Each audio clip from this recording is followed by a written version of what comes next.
Good morning. Welcome to JP's morning brief for August 11th, 2026. Good morning, everyone. I feel much better than I did yesterday, from like 300% more. So I don't know what was wrong with me, but I feel really good. All right. Thank y'all very much for tuning in today. Gonna be a good day, right? You're right. All right. The day's early. The sun is just coming up. All right. So, welcome to JP's morning brief. As we get started, I didn't see no breaking news this morning, so everything's going to be a bright and shiny day. And but if you are in one of those 5 states that have primaries today, go vote. All right. All right. And then let's see. So, if you are not already a follower of the JPA Report channel, Uh, click on that bell right beside where it says the JPA report. Scroll down and click the word follow, and you're done. And then where you see that thumbs up, well, it's the other way. The thumbs up, click it. It's green right now for some people.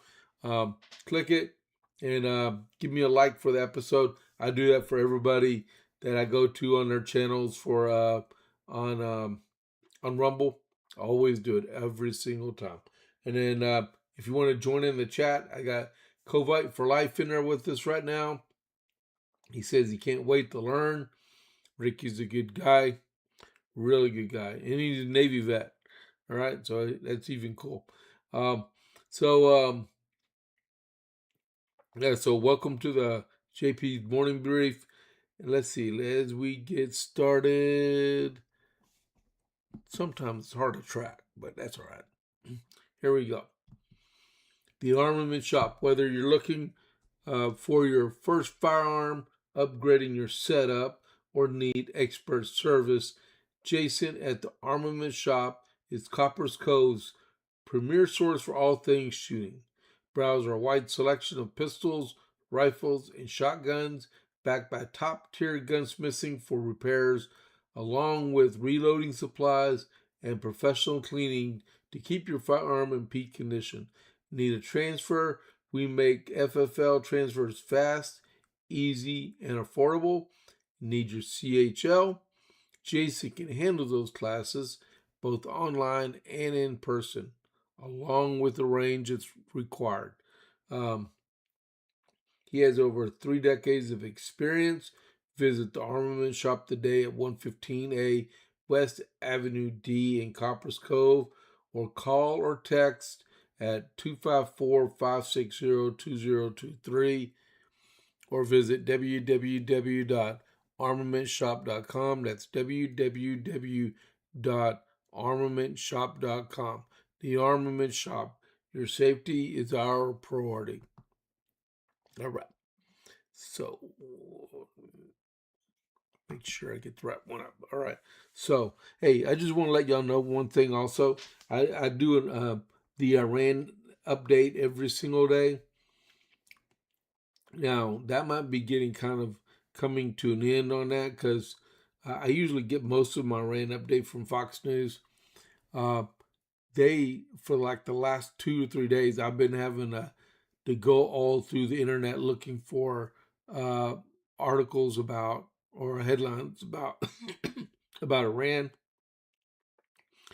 because because Fox has stopped putting it on their website.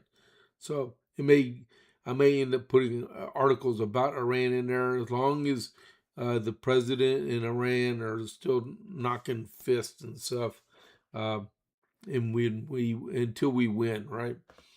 But as long as we have soldiers involved, I'm going to say something about it.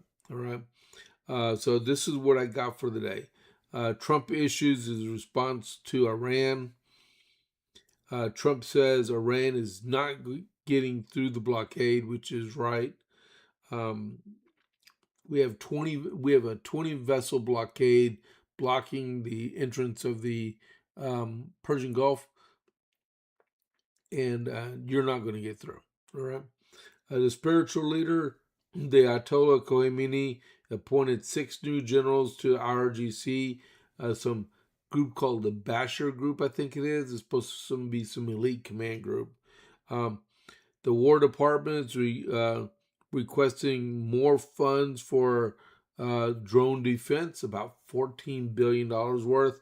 The Pentagon's working to increase production of missiles, and the Iranian Misery Index hits an all-time high of 91.1%.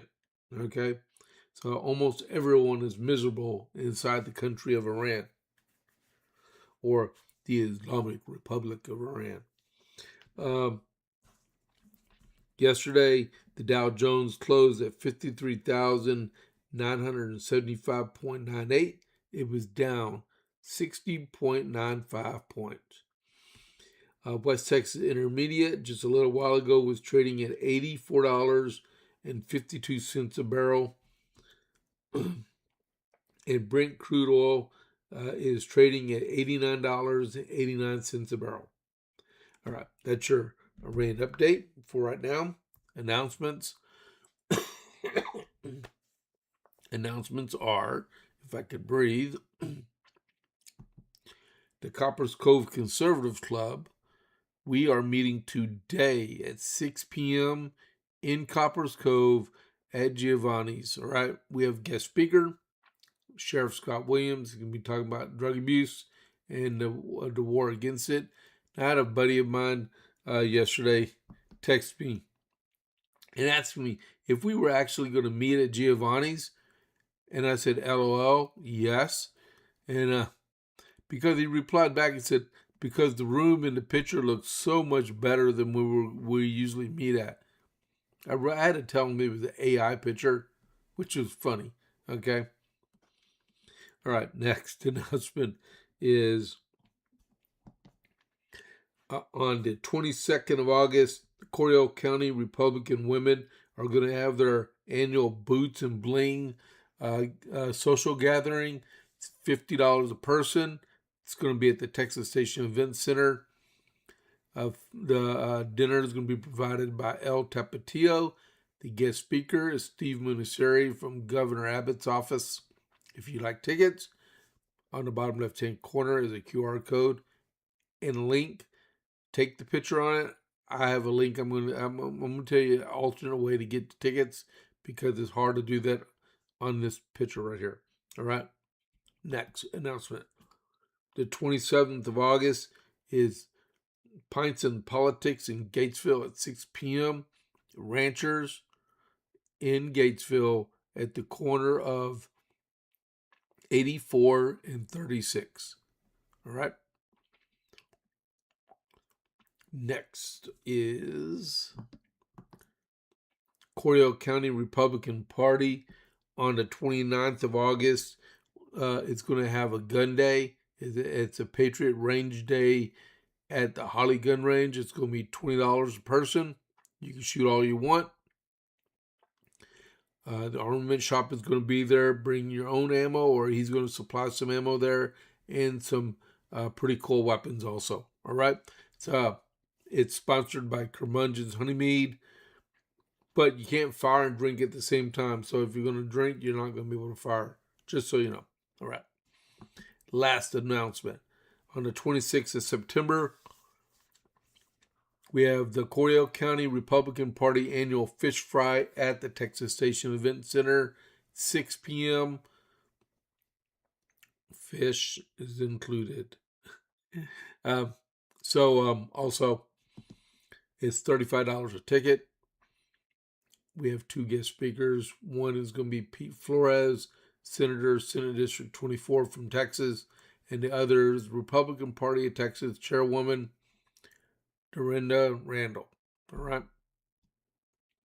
So, if you need tickets for either the fish fry or the Boots and Bling, go back over to the description of my podcast.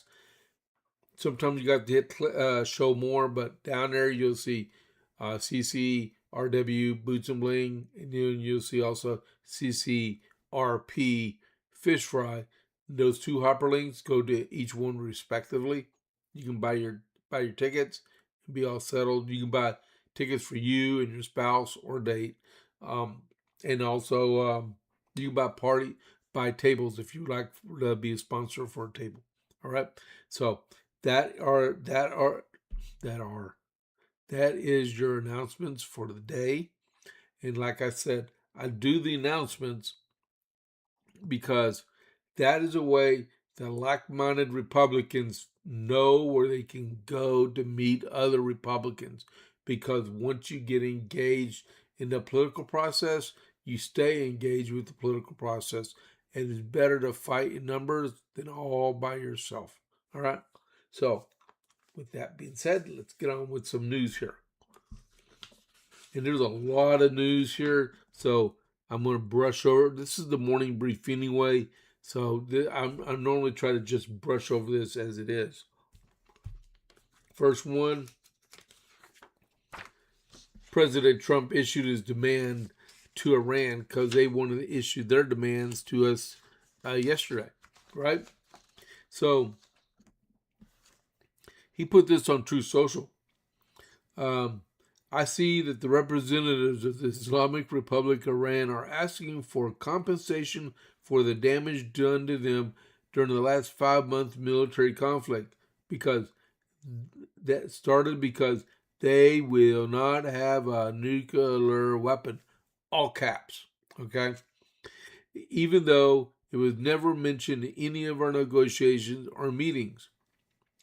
But it is interesting idea because now I am likewise demanding compensation from Iran for all the people that they have killed or gravely wounded with their roadside bombs in many conflicts for which they are famous, as led initially by General Soleimani. He's looking for his 72 virgins. He never found them either, all right?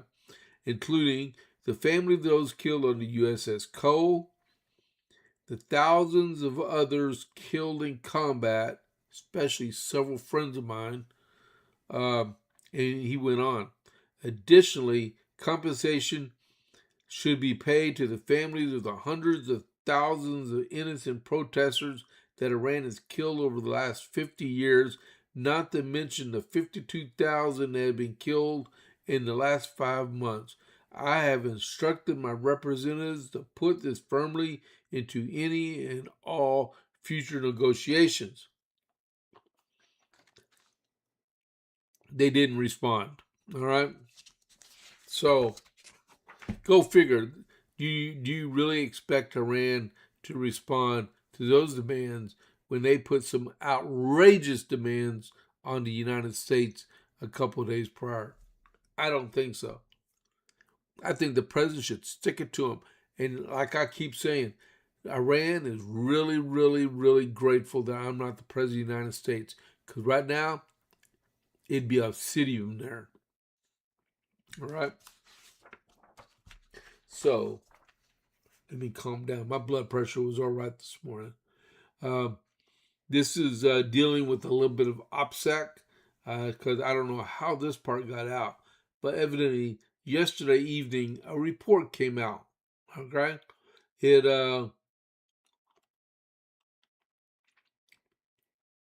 the Washington Post, go figure. Thank you, Jeff Bezos. President Trump secretly boarded a third, smaller U.S. aircraft using an airport catering truck as cover to depart the NATO summit in Turkey in July, while using an older U.S. Air Force One jet as a decoy, according to reports, citing an official that shouldn't be talking and other material it reviewed. The Washington Post should have never written this article, reported that undercover maneuver took place at Ankara airport amid a credible Iranian threat against the president. Trump had arrived in the Turkish capital on July 8th in the brand new Boeing 747-8. That was the aircraft from Qatar. The President, following the U.S. airstrikes against Iran targets earlier in the summer, intelligence officials identified a specific threat from Iran targeting the presidential movements. To counter the threat, U.S. security officials executed the ruse on the Turkish tarmac, according to the outlet. All right. So what I'm going to say about that is, who is the official that blabbed? You know what? There are people out there trying to get him killed. There is no reason why that information should have been made public. That was secret. I guarantee it was secret. Who was the official that blabbed their guts, flapped their gums, spoke, loose lips, sink ships, and blow aircraft out of the sky? That person should be gone. That should have never happened. And the fact they went to the Washington Post tells me what type of a person that person is. All right. Before I get myself all worked up in a tangent, I'm sorry. OPSEC is OPSEC. On a sad note, Ben Jones, he was a star of the Dukes of Hazzard. If you didn't know, that was about some good old boys, didn't mean no harm. They had an orange car with a rebel flag painted on the top of it. And they were always looking like they were getting in trouble, but they really weren't. They were doing good stuff. Cooter was their mechanic. He was the mechanic inside of Hazard, Georgia, where this show took place at. It said he was in like 150 different episodes of the Dukes of Hazzard. He passed away Sunday. He had a massive heart attack. He's a really good guy. He was a Republican congressman from Tennessee for 2 terms also. All right. But he'll be missed.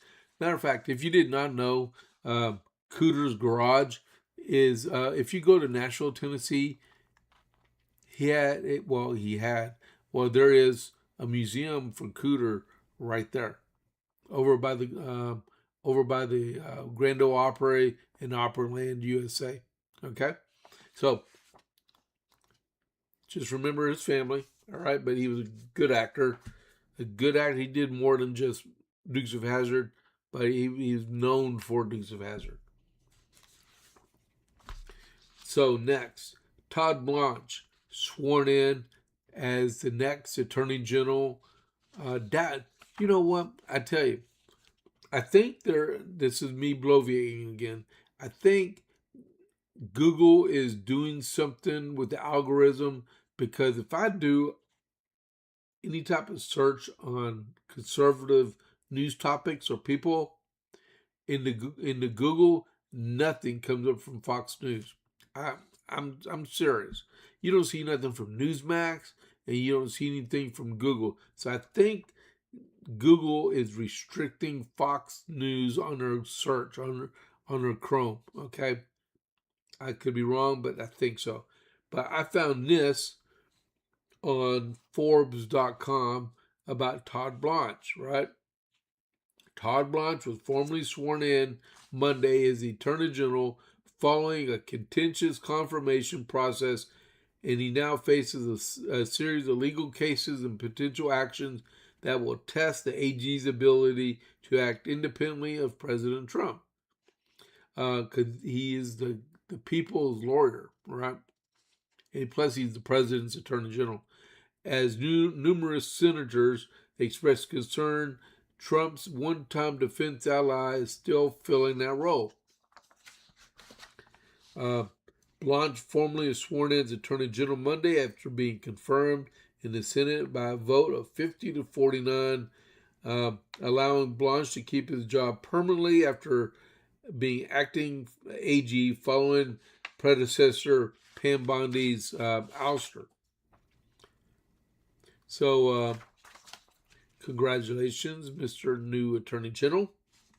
Hopefully you stick around for the next 2 years. That would be great. Pam Bondi, who is she? Really, seriously.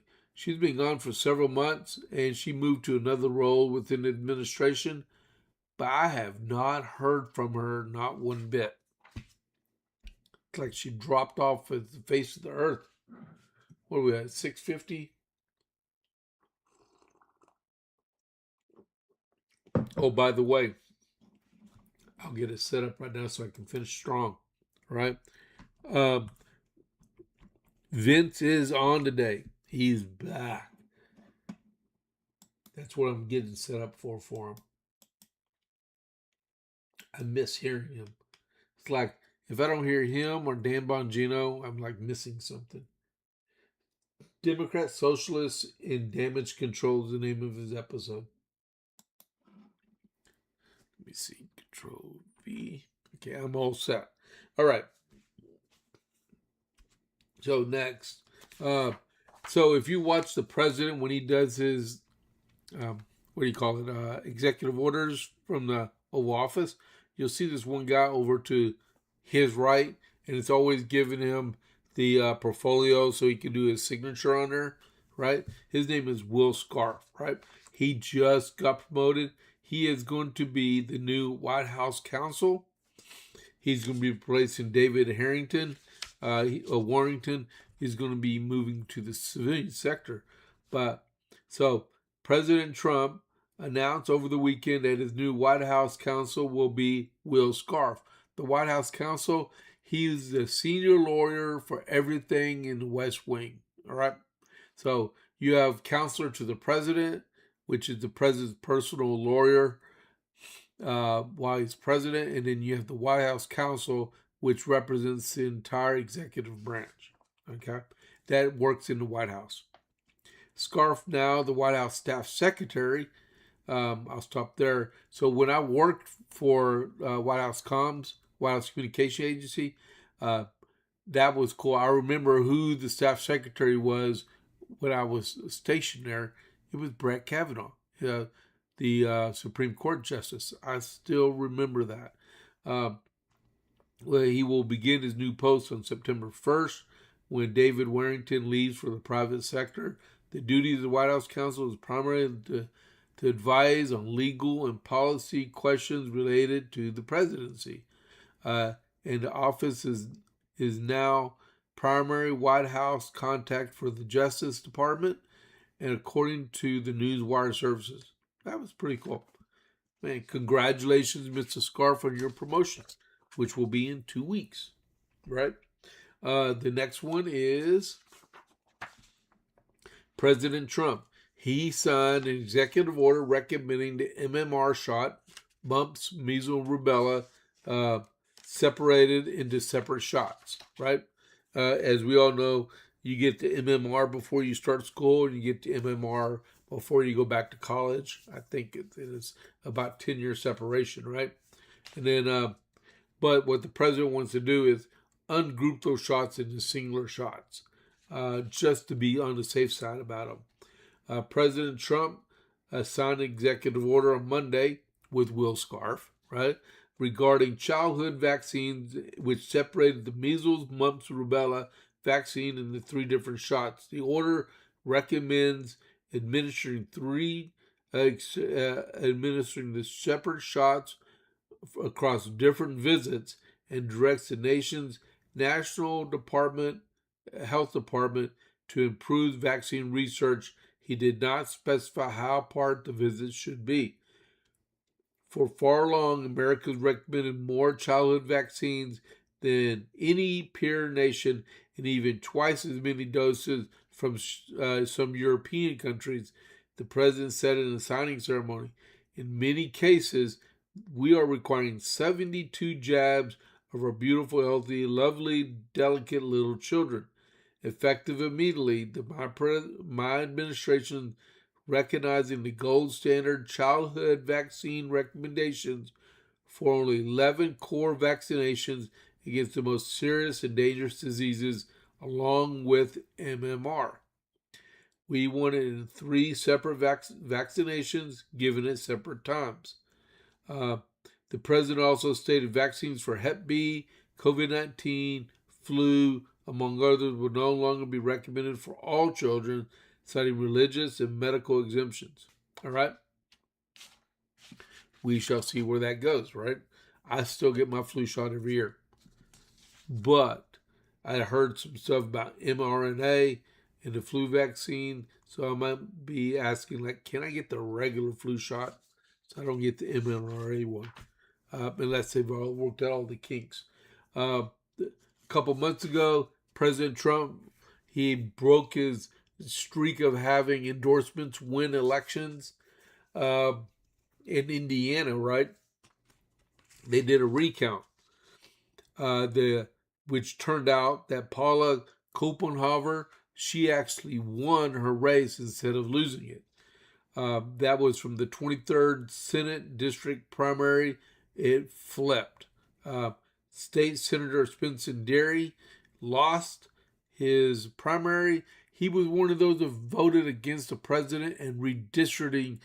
Max Braun, the governor of Indiana, wanted to redistrict to make it more fluent in what's going on in Indiana.